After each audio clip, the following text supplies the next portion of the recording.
La plupart des personnes non concernées vont voir le genre comme quelque chose de binaire où il y a les hommes et les femmes. La réalité est plus complexe que cela. Le genre est en fait une construction sociale et un ressenti plus qu'un élément biologique. L'administration range les personnes en 2 cases, soit masculin, soit féminin, dès leur naissance, selon ce que l'enfant a entre les jambes. Et là encore, il n'y a pas que vulve ou pénis, mais ceci fera l'objet d'une autre vidéo. Peu importe que la personne soit mise dans une case M avec un code de sécu en 1 ou F avec un code de sécu en 2, et elle peut être d'un autre genre.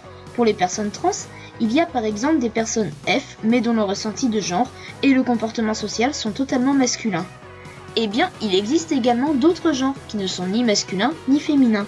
Cela peut être un mélange de ces deux genres, une fluctuation entre ces genres, un ressenti totalement neutre sans rapport avec le féminin ou le masculin. Le féminin et le masculin se situent dans un plan en 2 dimensions. Le genre en lui-même est dans un espace en 3 dimensions.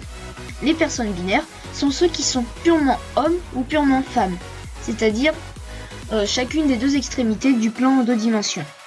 Les non-binaires, eh bien, c'est tout le reste, incluant le reste du plan et aussi tout l'espace 3D qui est autour. Attention, il ne faut pas confondre la non-binarité et la transidentité. La définition générale de la transidentité dit qu'une personne trans est du genre opposé à son genre d'assignation. En soi, les non-binaires sont transgenres, parce qu'on n'assigne pas des enfants non-binaires à la naissance.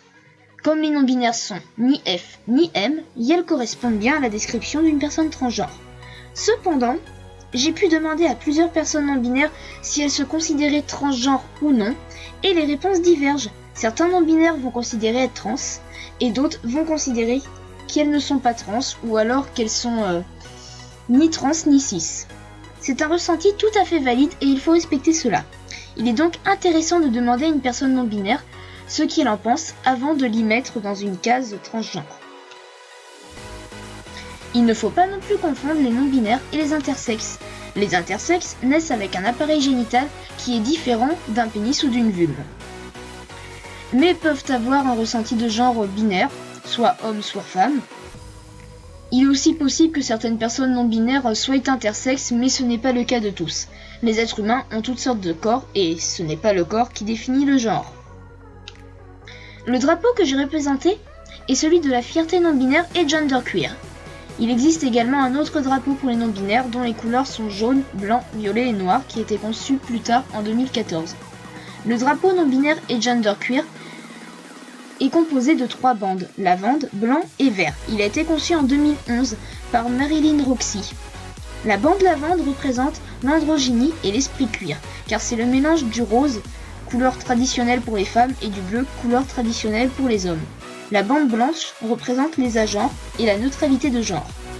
Le vert représente tous les genres qui sont en dehors d'une connexion avec le masculin ou le féminin.